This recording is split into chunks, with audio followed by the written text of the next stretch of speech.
She is feared by all, yet understood by none. The master of the village, the puppeteer behind nightmares. Mother Miranda rules from the shadows, and every act of cruelty she commits has a purpose beyond comprehension. Miranda was not always a monster. She was a mother who had lost her daughter in the early 20th century to the Spanish flu. Grief did not simply wound her, it consumed her. It hollowed her out and replaced her faith in nature with resentment. Death, to Miranda, was no longer a tragedy, it was a flaw. Driven by desperation, she wandered into the mountains beyond the village. There, deep within a forgotten cave, she discovered something ancient, something alive: the Megamycete. It pulsed beneath the earth like a buried heart. It preserved memory, consciousness, identity. To Miranda, this was not a parasite, it was proof.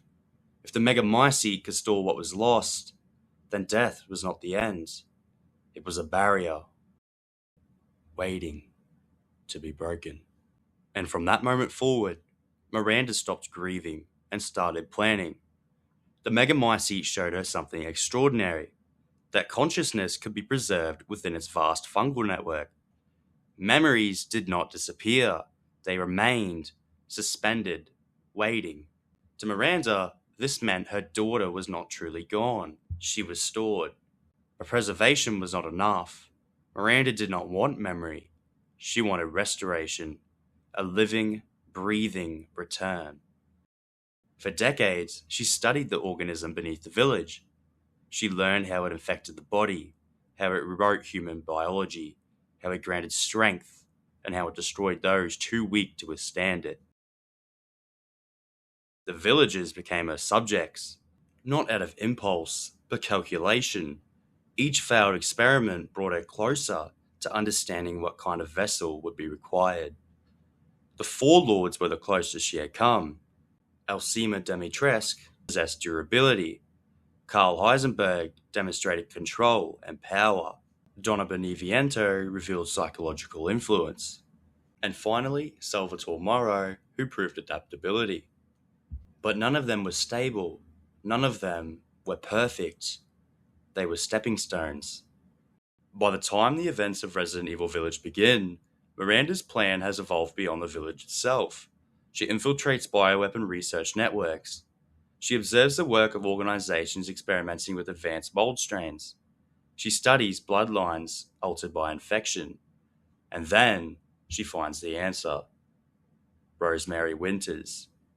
Born of mold, yet human, stable, powerful, unbroken. To Miranda, Rose is not a child to be kidnapped. She is the final key, the vessel capable of housing the consciousness of Miranda's dead daughter, preserved within the Megamycete for over a century. Everything that happens in the village, every monster unleashed, every trial Ethan endures, serves one singular purpose: not domination, not chaos, resurrection. Miranda began to see people differently, not as lives, not as families, but as variables, as biological material, as data.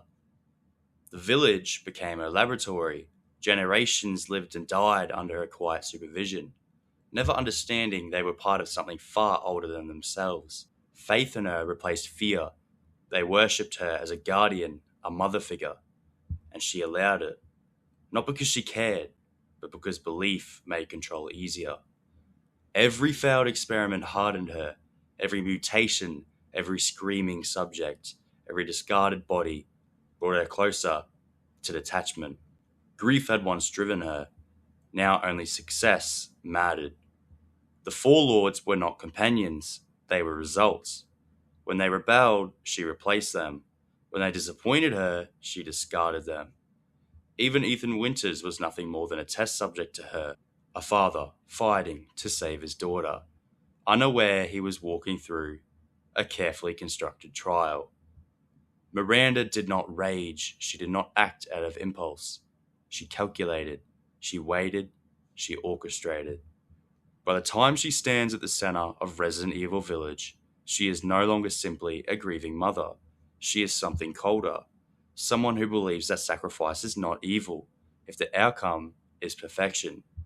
To her, the deaths in the village are temporary losses in pursuit of a permanent victory, and that belief is what truly makes her dangerous. Mother Miranda is not frightening because she is powerful. She is frightening because she is understandable. Grief is human. The desire to undo loss is human. The refusal to accept death is human.